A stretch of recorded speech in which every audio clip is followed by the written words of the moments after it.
the greatest feats are done in silence. And no one knows how far below, in a lonely cave, one such takes place every lifetime, just the once. The three-hearted hero, a venomous, solitary, blue-blooded, bulbous, boneless substrate of consciousness, hangs the dearest from the ceiling, in their thousands, and spends months gently fanning, gently fading, starving from red to white, keeping crabs at bay, until a last breath sends the new hopes to the surface, to feed on plankton, and maybe live. Like asymbolic, preliterate paramorals, there is no poetry in nature, just quiet sacrifice and a worthy death.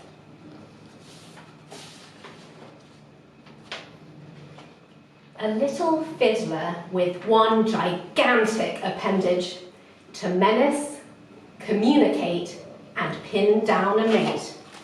Rubbing belly to belly, golden taco shells a-crackle, abdomen grossly stuffed with ink-black globules.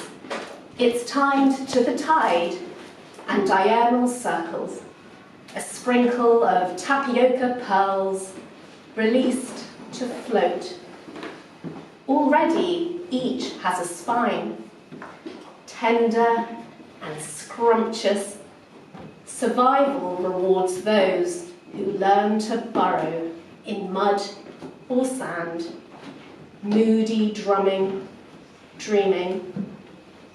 Before you can count, it's molting time, a creature extracted entirely from itself, twiglet legs to eye stalks, even the lining of its digestive tract.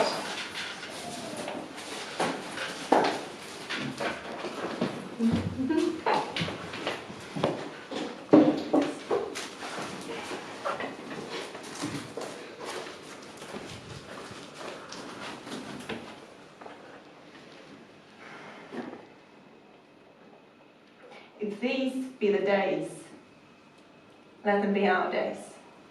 You and me as potatoes.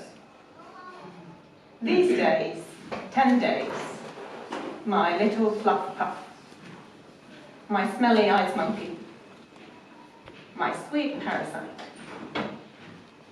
10 days with you so you can grow fat of my shrinking, you big-eyed blubber. 10 days suspended as you learn to float graciously, always, like a loaf of bread.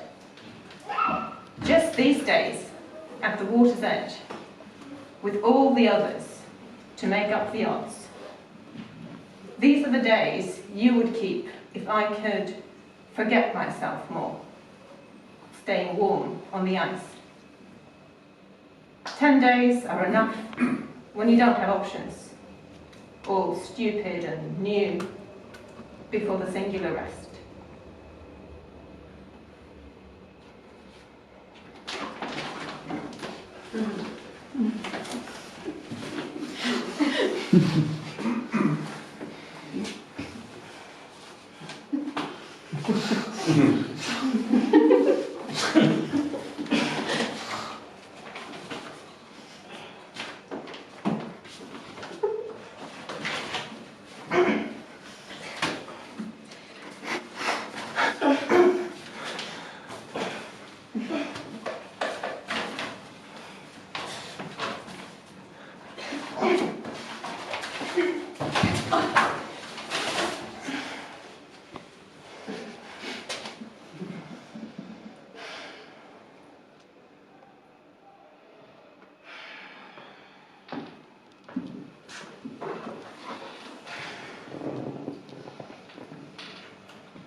so admire that serial killer, electrosensitive sea dog, sets of replaceable needle-sharp teeth, with eyes opened wide, a villain even in sleep. And how romantic to sail independently, lustrous and scornful with self-cleaning scales, partner-free, parthenogenic creation miracle. Deep in the deep, it glides as a skate cuts ice, seeking nursery grounds, spurred by Earth's magnetic field and olfactory cues, to hunt out its own birthplace to reproduce. As for you, womb pup, let's hope you are the one to cannibalize your siblings for nourishment. It could be 1 year, it could be 3. Then out you'll come, loose, live, young, instantly independent, and off you go. It's also go with the flow.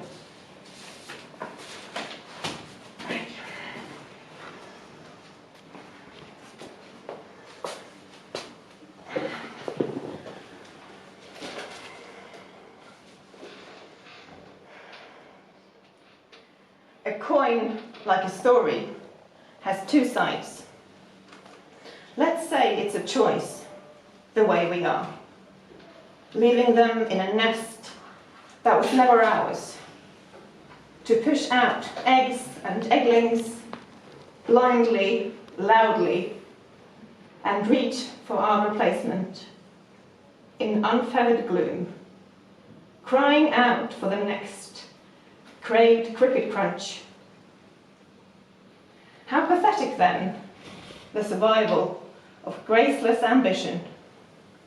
What a waste of spring. Unless, let's say it's not chosen, and we emerge after the being, not knowing we are, unseeing, reaching for substance, or better yet, answers, abandoned after all, with a clueless stranger, as we abandon ours, having learned. The kind of love that keeps you alive is the most useful, when a coin is balanced on the hardest nose.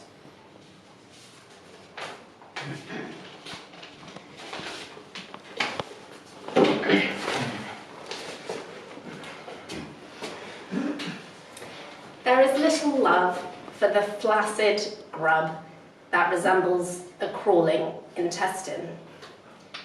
Eventually, it decides to self-exile and spin its own silk coffin. Corn borer, diamondback, appleworm, cavorting emperor, white witch. Even when it emerges, blazing with pheromones like a teen movie makeover, utterly transformed, it never achieves the majesty of flamboyance. Silent fighter jet, soft as a fingertip, shadow cast, dandelion clock, working the graveyard shift aloof in solitary orbit. Now this is exhilaration!